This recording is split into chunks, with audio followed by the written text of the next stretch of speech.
Tua palavra é luz no meu caminho, luz no meu caminho, meu Deus. Tua palavra é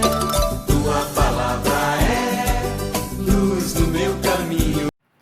Estimados irmãos e irmãs, que bom nos encontrarmos para mais uma vez estarmos meditando o texto do Sagrado Evangelho. Esta sexta-feira, o texto que nos é apresentado é Lucas capítulo 9, versículo do 18 ao 22. Portanto, continuamos no capítulo 9, como vemos desde ontem, anteontem, a meditar. Hoje Jesus está em oração, em um lugar à parte. Lucas, como os outros sinóticos, sempre costumam colocar Jesus em oração. E é nesta intimidade de Jesus com o Pai que ele faz com que os discípulos também se interessem a conviver, a aprender o que Jesus ali realiza.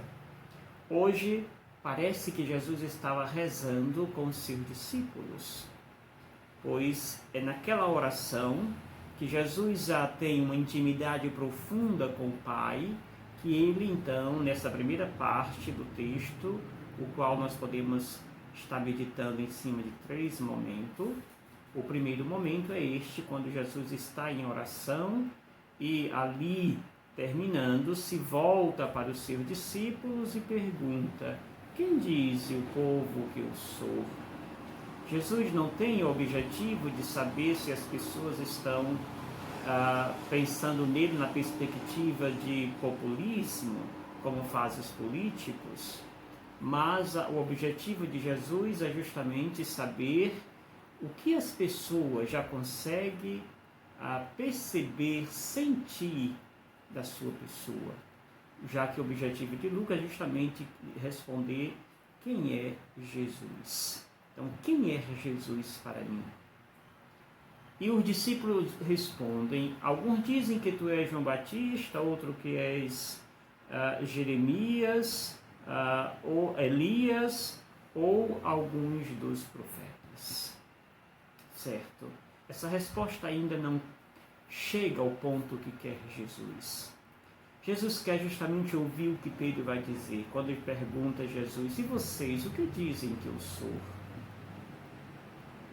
E Pedro responde: tu és o Cristo de Deus. Parece que os discípulos estão entendendo alguma coisa. Parece que esta oração silenciosa está servindo.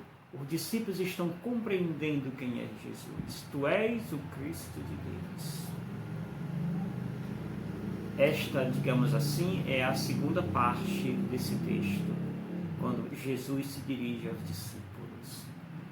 Tu és o Cristo de Deus. Esta resposta só pode suscitar quando nós estamos vivendo uma profunda relação com Deus. E o resultado desta relação com Deus consiste nesta resposta que apresenta Pedro: tu és o Cristo de Deus. Mas diz o texto que Jesus proibiu que Pedro contasse isso às pessoas.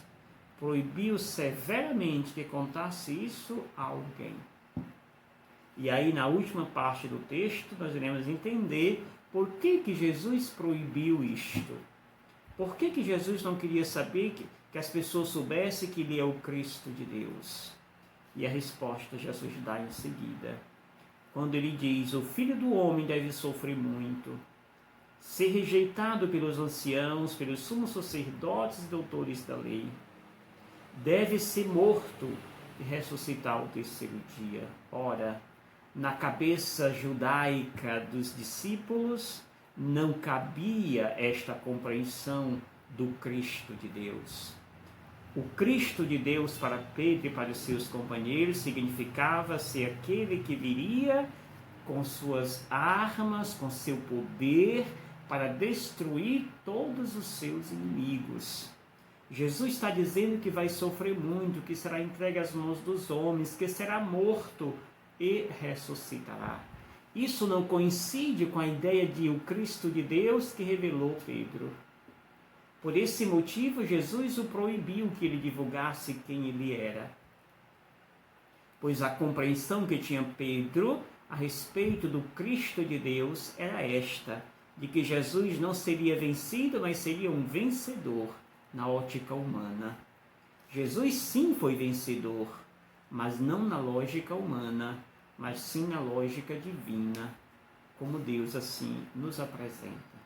Caríssimos irmãos e irmãs, o caminho é árduo e nós precisamos deixar que esta beleza de Deus nos alcance e possamos ter esta compreensão, não a compreensão de Pedro a respeito do Cristo de Deus, mas a compreensão que tem Jesus.